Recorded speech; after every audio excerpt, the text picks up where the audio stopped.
bahwa dalam kehidupan rumah tangga itu ada 4 realita kondisi, dan itu terjadi. Kita di mana kira-kira 4 kondisi itu? Pertama, al baitu fihi rajulun saleh wa mar'atu ghairu salihah, yaitu sebuah rumah tangga saat suaminya soleh, istrinya tidak salihah. Kalau suami soleh, istri tidak salihah, kira-kira bahagia nggak ya? Tentu perjuangannya terjal panjang untuk meraih kebahagiaan. Tapi ingat, suami adalah imam bagi keluarga. Jadi yang pertama, ada sebuah rumah tangga saat suaminya soleh, istri tidak salihah. Rumah tangga seperti ini belum tentu bahagia, tapi ada ruang, ada kesempatan. Sepanjang imamnya sabar, yaitu suami sebagai imam dalam keluarga. Yang kedua, ada rumah tangga al-baitu fihi rajulun ghairu saleh wa mar'atu salihah, yaitu sebaliknya. Rumah tangga di mana suaminya tidak soleh, istrinya salihah. Kira-kira berat nggak? Terjal nggak jalannya untuk meraih kebahagiaan? Berat ya. Suaminya nggak soleh, istri salihah. Kisah seperti Asia dengan Fir'aun sebagai suaminya. Jadi yang pertama, suami soleh, istri tidak salihah, seperti rumah tangganya Nabi Nuh alaihissalam. Yang kedua, rumah tangga yang suami tidak soleh, istri salihah, seperti rumah tangganya Asia, istrinya Fir'aun.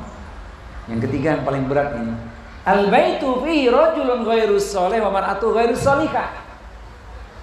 Rumah tangga suaminya nggak soleh, istri nggak solehah pula, pasti rumah tangganya luluh lantak, hancur dan binasa. Seperti rumah tangganya Abu Lahab, Abu Jahal, dan seterusnya. Kita berlepas diri, dan harapannya adalah yang keempat, yaitu al baitu fihi rajulun saleh wa mar'atu salihah. Rumah tangganya suami soleh, istri salihah. Rumah tangganya Rasulullah Sallallahu Alaihi Wasallam. Kita tinggal mengikuti saja. Semoga yang hadir di majelis ilmu ini rumah tangganya rumah tangga yang keempat, suami soleh, istri salihah. Amin ya robbal alamin. Kalau seperti itu pasti bahagia. Kalau ngomongin bahagia, sempurna dunia akhirat. Semoga kita termasuk di dalamnya ya. Amin ya robbal.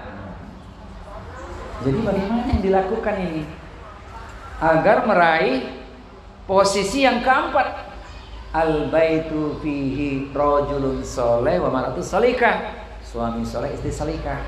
Kita mulai dari suami dulu.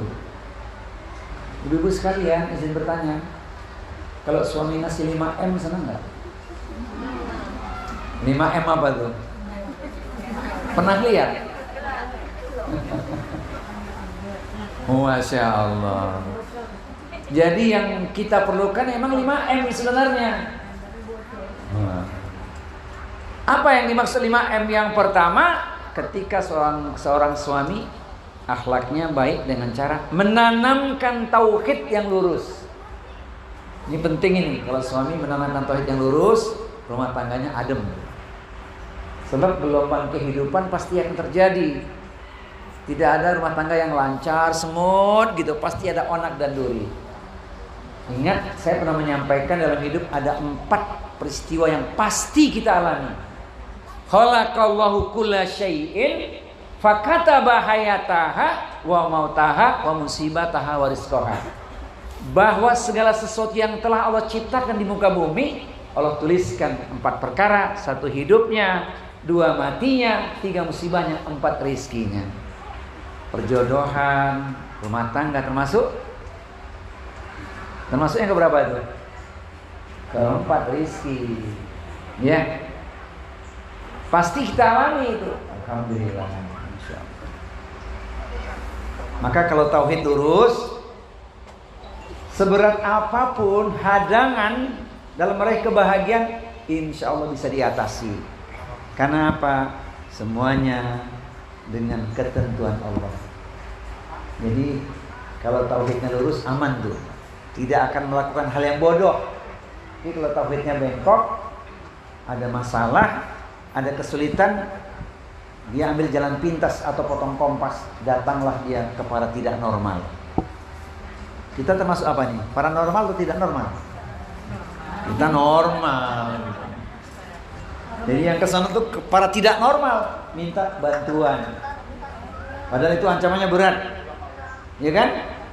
Baru mendatangi saja, percaya yang dia bilang, itu 40 hari sholat nggak diterima. Naudzubillah min dzalik. Ini yang pertama, suami yang akhlaknya baik pada istri adalah ketika menanamkan tauhid yang lurus. Yang kedua, M yang kedua, ini kan 5M ya. M yang kedua adalah mengawasi ibadah keluarga. Ibu-ibu sekalian, alangkah bahagia kalau punya suami rajin sholat, menegakkan sholat.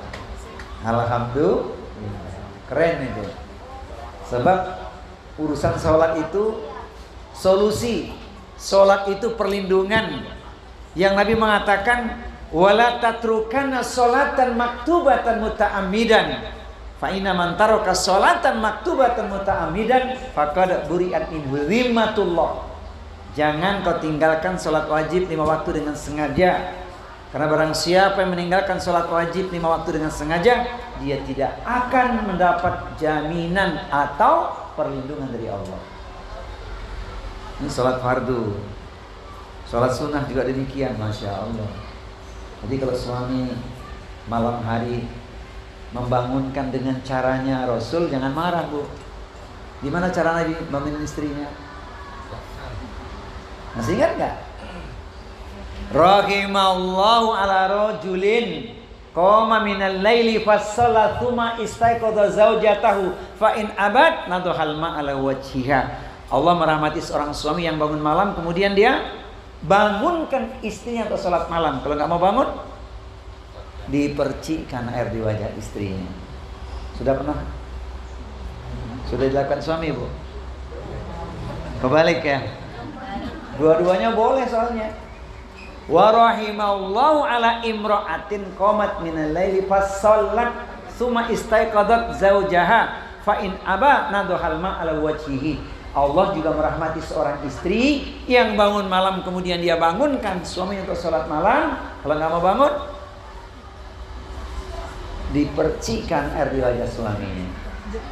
Jadi hadis itu luar biasa. Ini kalau saya katakan hadis romantis ya. Masya Allah. Ingat, Bu, percikin, bukan guyuri.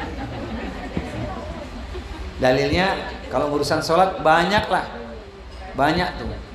Tapi khusus untuk suami perhatikan tuh Quran surat Toha, surat yang ke-20 132. Wa'mur ahlaka bisolati wastabir 'alaiha. Dan perintahkanlah keluargamu untuk menegakkan salat, bersabar dalam menyuruh mereka. Ini M yang kedua. M yang ketiga, wah ini cerminan akhlak yang baik dari seorang suami. Apa itu? Tutur kata yang baik yang Allah sebut di Al-Quran pada surat Al-Baqarah surat yang ke-2 ayat 83. Berarti yang ketiga, membangun akhlak yang mulia. Itu M yang ketiga. Wa qulu linasi husna, bertutur kata yang baik kepada manusia. Sama orang saja mesti tutur kata baik, apalagi kepada istri. Masih ingat nggak, Bu? Syairnya masih ingat nggak waktu kita halal bihalal kemarin? Masih ingat nggak? Menatap awan ke angkasa, sungguh tinggi, tidak terkira. Menikah bukan sekedar cinta, namun ingin sehidup sesurga. Yang hafal tunjuk tangan, umroh bareng saya. Gimana, Bu?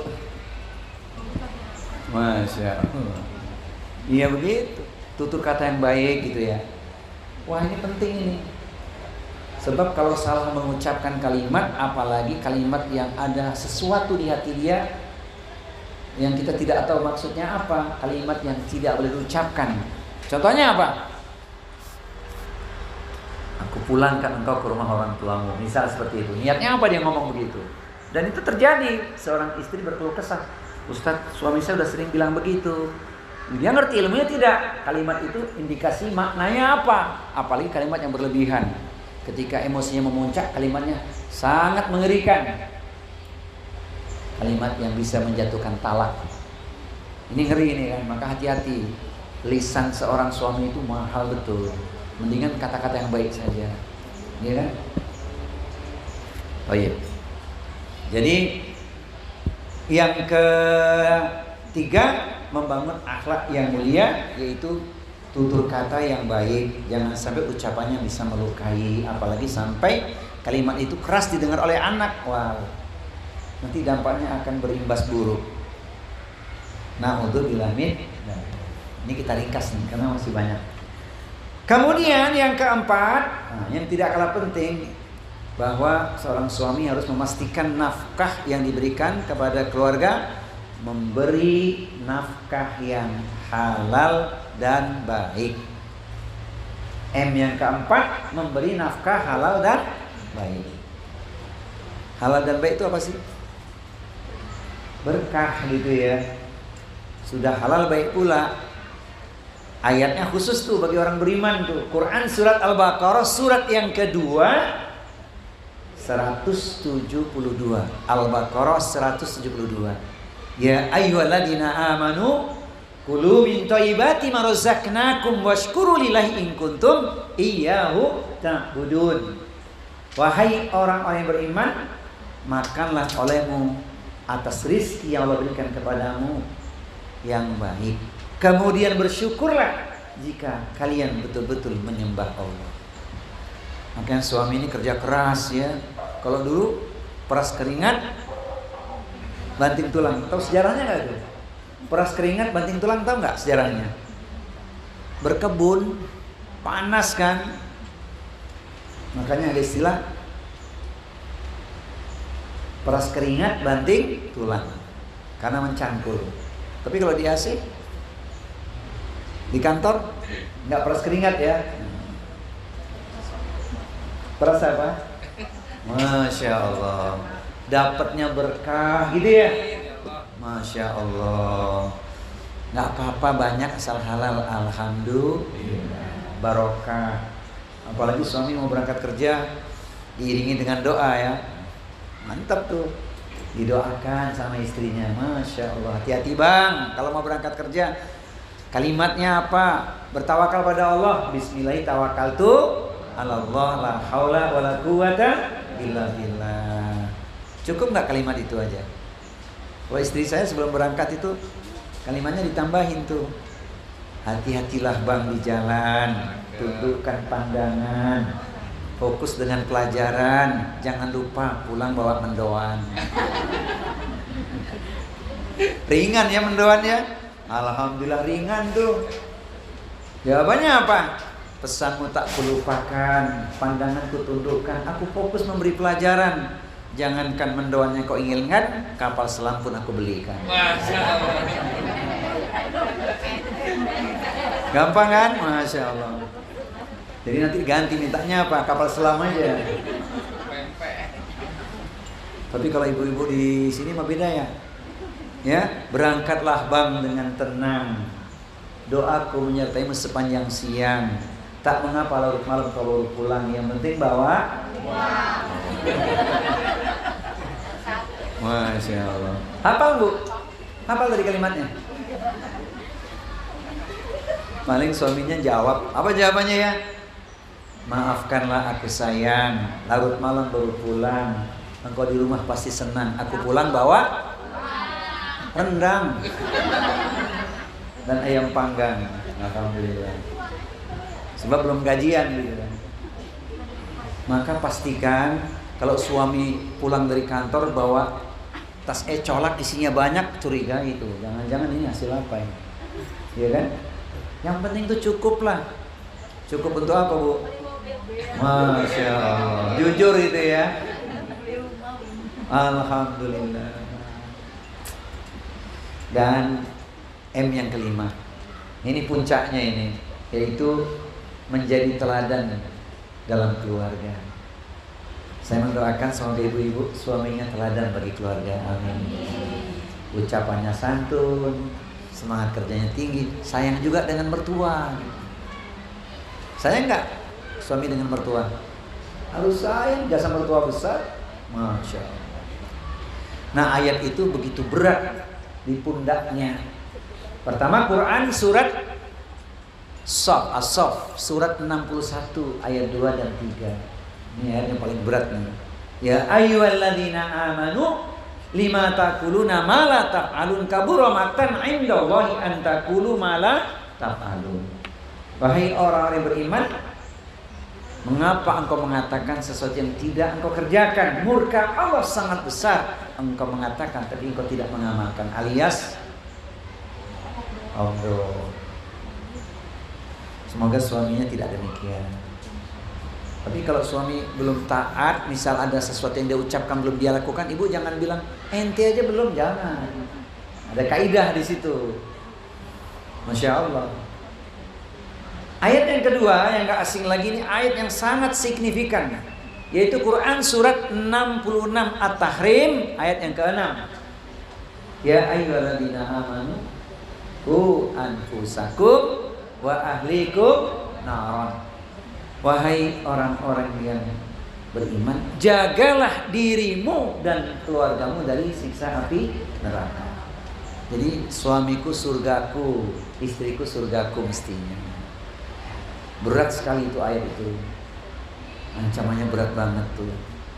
Makanya kalau ada gelombang dalam kehidupan, setelah suami melakukan 5M itu ya, istri tinggal mengimbangi saja. Apa yang dilakukan istri? Kalau suami 5, istri 4 aja cukup. Mengambil dari pesan Rasulullah tentang karakter istri yang akhlaknya baik, yaitu istri yang salihah, yang dia lakukan 4 perkara, tapi rinciannya itu dalam. Idza shalatil mar'atu khamsaha wa shammat syahraha wa hafidat farjaha wa ata'at zawjaha kilalah udkhulil jannah min ayil abwabi jannati syi'ti. Ketika seorang istri telah melakukan 4 perkara, ini lebih dari cukup yang bisa mengantarkan diri dia ke surga. Pertama, dia menjaga sholatnya yang 5 waktu. Kedua, puasa di bulan Ramadan. Yang ketiga, menjaga kesucian atau kehormatan dirinya. Yang keempat, taat kepada suaminya. Maka dikatakanlah kepadanya, masuklah engkau ke dalam surga lewat pintu manapun yang engkau suka. Jadi bagi para istri ini 4 hal itu dilakukan sudah luar biasa itu. 1, menjaga sholatnya yang 5 waktu, sholat fardu itu. Alhamdulillah Ustaz sudah paham sholatnya tepat waktu. Apalagi bagi para istri tidak ada kewajiban berjamaah. Kalau suami kan harus berjamaah. Selagi dia tidak punya uzur, nggak boleh dia meninggalkan sholat berjamaah. Sampai Imam Syafi'i mengatakan, wa ammal jama'atu fala urakhisu fi tarkiha illa min udhrin. Tentang sholat berjamaah, aku tidak memberikan keringanan sedikit pun untuk meninggalkannya kecuali jika ada uzur. Ini khususnya para suami ini, isya dan subuh jangan sampai nggak ke masjid, kecuali sedang di kantor, sedang tugas di perjalanan. Khususnya di 2 waktu tersebut, isya dan subuh. Nah ini yang luar biasa. Sebab itu cara kita memberangus benih-benih kemunafikan. Tapi bagi para istri kan enggak harus ke masjid. Gimana bagi para istri? Bagi para istri yang penting tepat waktu. Saya lihat mah sholatnya tepat waktu semuanya. Tapi jangan ngeles ya Bu. Jangan ngeles ya. Allahu Akbar, Allahu Akbar. Azan asar berkumandang, dia berkata, alhamdulillah wuduku belum batal sebab zuhurnya jam 2.50 menit. Karena di rumah gitu ya, tidak. Saya yakin tepat waktu ya. As-sholatu ala waktinya. Kemudian urusan puasa ini yang kedua. Washomat syahra, puasa di bulan Ramadan. Tapi kalau puasa sunnah bagaimana Ustaz? Nah ini menginspirasi. Sekarang kita tanggal 6 kan? 6 ini kan bulan haram. Semua amalan kita terangkat luar biasa, termasuk amalan wajib maupun sunnah. Puasa juga demikian. Jadi bulan Zulqa'dah ini mendulang pahala yang sangat besar. Banyak keutamaannya. Paling tidak Senin, Kamis, Ayyamul Bid, ya, paling tidak 3 hari lah. Tapi bagi para istri ada kaidah itu. Kalau puasa sunnah minta izin kepada suami. Sederhana kan, minta izin kepada suami. Kalau suami membutuhkan untuk silaturahmi dan lain-lain, maka bagi para istri tidak harus puasa, kecuali sedang mengqadha puasa Ramadan. Nah itu lain tuh. Kalau puasa sunnah beda kedudukannya. Nah yang ketiga dan keempat ini yang harus saya luaskan. Yang ketiga adalah menjaga kehormatan dirinya. Wah ini dalam ya. Wahai para istri, yakini ya surgamu itu lewat suamimu. Suami yang mana? Suami yang soleh maksudnya. Disinilah letak ujian kesabaran itu. Wah luar biasa. Tapi saya melihat wajah-wajah sabar semua di sini. Insya Allah. Bahkan bukan cuma sekedar sabar, dibuktikan bagaimana membangun ekonomi dalam keluarga ya. Jadi bekerja bisa sebagai ibadah, insya Allah. Ya, menjaga kehormatan atau kesucian dirinya. Wa khafidhat farjaha. Maka ibu sekalian akhlaknya apa? Hati-hati di dalam berkomunikasi dengan yang bukan mahramnya. Tuh. Yang digambarkan dalam syariat Islam itu ipar itu bak kematian. Makanya ada kaidah nih. Kalau adik ipar tinggal di rumah kita, jangan sampai yang laki-laki atau abang ipar. Yang boleh tinggal di rumah kita, Bu, adalah adik suami kita yang perempuan. Gitu. Sebaliknya kalau adik kita sendiri yang di rumah kita, adik laki-laki, nggak boleh adik perempuan. Itu ada persoalan besar sampai digambarkan seperti lonceng kematian. Dan tidak sedikit terjadi perselingkuhan antara ipar dengan ipar. Bahaya nih kakak ipar dengan adik iparnya. Kadang-kadang diabaikan tuh, nggak boleh. Dia harus keluar dari rumah itu. Boleh adik ipar kita yang perempuan, atau adik kita sendiri ibu-ibu, adik kita yang laki-laki. Begitu kaidahnya. Menjaga kesucian untuk kehormatan. Termasuk juga hati-hati ya, jangan sampai suami kita tidak ridho karena asbab komunikasi yang keliru. Hati-hati loh komunikasi dengan yang bukan mahramnya gitu loh. Kalau komunikasi sama ustadz boleh nggak? Hati-hati juga sama ustazah gitu ya. Tapi kalau sudah kenal dalam rangka bertanya, itu yang cerita. Ini nomor yang ketiga, menjaga kesucian atau kehormatan dirinya. Kan kadang-kadang ada petaka ya, petaka dalam rumah tangga karena asbab itu. Salah komunikasi, misunderstanding katanya, rumah tangganya jadi rusak, hancur, luluh lantak dan binasa. Nah kemudian yang keempat, wa ata'at zaujaha, yaitu mentaati suaminya sepanjang perintahnya baik dan benar. La ta'ata li makhlukin fi maksiatil khaliq. Tidak ada satu ketaatan untuk bermaksiat kepada Allah. Jadi sepanjang perintah suami baik dan benar, lakukan. Gimana kalau yang diperintahkan sesuatu yang salah gitu? Ya tentu kita tidak boleh mengikutinya. Tapi ada cara komunikasi yang baik. Misal dia menyuruh hal-hal yang tidak benar. Ini saya tanya ibu-ibu sekalian, kalau suami menginginkan di saat yang kita tidak mampu, bagaimana? Kan kita sudah dewasa semuanya. Suami membutuhkan padahal sedang tidak mampu. Katakan apa, Bu? Katakan sejujurnya gitu loh. Jangan terpaksa, karena ini jadi sering pemicu. Ini serius. Nah kalau sudah saling memahami kan enak. Tapi bersyukur ya ibu sekalian, suami memberi izin untuk bekerja ya. Alhamdulillah. Karena kerja untuk ibadah ya. Menyempurnakan nafkah dengan izin suami itu keren itu. Nah disinilah letak luasnya hati seorang istri menyikapi kalau ada hal-hal yang tidak berkenan di sisinya. Karena perilaku suami yang dalam tanda kutip itu ujian gitu. Ujian bagi para istri. Sebab sabar itu dalam konsep Islam luas tanpa batas. Innama yuwaffas sabiruna ajrahum bighairi hisab. Hanya orang-orang yang bersabarlah yang diberikan kepadanya pahala yang luas tanpa batas. Quran surat Az-Zumar ya, surat yang ke-39 di ayat nomor yang ke-10. Ada pemicu yang terjadi sehingga keretakan rumah tangga terjadi, yaitu saat seorang istri tidak dekat dengan mertuanya, bahkan menjadi pemicu pertikaian rumah tangganya. Tidak sedikit ya, ketika istri menguasai harta suaminya sehingga suaminya tidak bisa berbakti pada orang tuanya. Jadi mohon maaf nih, ketika suami memanage keuangannya dalam rangka membantu keluarganya, khususnya orang tuanya, para istri mesti ridho. Kan sering terjadi.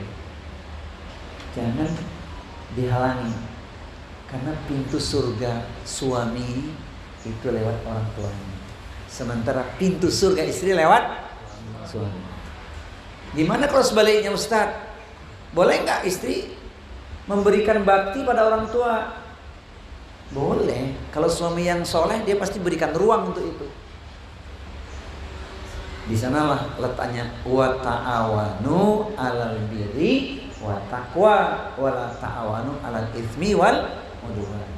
Tolong menolonglah kalian dalam perbuatan baik dan ketakwaan, jangan tolong menolong dalam perbuatan dosa dan permusuhan. Jadi nggak harmonis, istri suami baik tapi bertikai dengan mertua, nggak elok. Dan itu terjadi. Sedih juga dengar kabar seorang ayah ingin mengunjungi anaknya karena terhadang oleh istrinya. Tapi di sini mah nggak ada ya. Nggak ada ya. Ya, alhamdulillah. Sering itu kejadian seperti itu. Makanya kalau suami dia tidak memberikan semua penghasilannya, jangan maksa, sepanjang dicukupi kan. Tapi kalau suami jujur gitu ya, alhamdulillah, istri terbuka kan enak ya. Suami habis gajian langsung dikasih amplop ke istrinya, alhamdulillah Ustadz, sebulan 10 juta. Amin amin. Amin Allahumma. Bukan soal jumlahnya, tapi bagaimana untuk mencukupkannya. Insya Allah. Maka istri dalam keadaan seperti itu, dia bisa menyikapi rumah tangganya tidak akan bahagia kalau dia tidak memiliki jiwa yang qanaah. Berpuas sajalah dengan penghasilan suami, alhamdulillah. Iringi dengan doa, semoga berkah. Idza ma kunta dza qalbin qanu'in fa anta wa malikud dunya sawaun. Jika engkau memiliki jiwa yang qanaah, maka sesungguhnya kedudukanmu dengan sang raja adalah sama. Bedanya makan nasi telur dengan nasi daging apa, Bu? Bedanya apa? 5 senti doang ya. Begitu masuk selesai ya. Tapi bukan berarti ala kadarnya. Itu yang dimaksud. Kemudian suami yang baik pasti melihat kelebihan istrinya, tidak melihat kekurangannya. Sebab tidak ada orang yang sempurna. Betul nggak? Yang selalu diberikan ucapan pada istrinya, ucapan yang baik. Begitu juga Bu, suami pun pasti punya kekurangan. Tidak ada suami yang tidak punya kekurangan. Selalulah berikan ucapan-ucapan yang menyenangkan dia. Sebab tutur kata itu menentukan. Ucapan itu membahagiakan. Lantas bagaimana ketika dalam perjalanan rumah tangga ada ujian-ujiannya? Ya pasti orang beriman itu pasti diuji oleh Allah. Pasti pasti diuji oleh Allah. Akhasiban nasu ayutraku ayyakulu amana wa hum la yuftanun. Apakah engkau mengira cukup dengan mengatakan kami telah beriman sementara tidak diuji lagi? Pasti diuji. Dari dulu masih begini aja bang, tetangga kita sudah beli A, B, C, D. Gak usah pikirin. Yang penting niatnya sama, ingin saling membahagiakan. Insya Allah dengan keikhlasan dan kesabaran, apapun yang dihadapi menjadi mudah. Insya Allah. Terus resep bahagianya apa? Resep bahagianya adalah saling memahami, ya, saling mengingatkan. Jangankan kepada istri, jangankan kepada suami, pada teman pun kita mengingatkan, apalagi kepada suami dan kepada istri. Ini yang paling utama ini.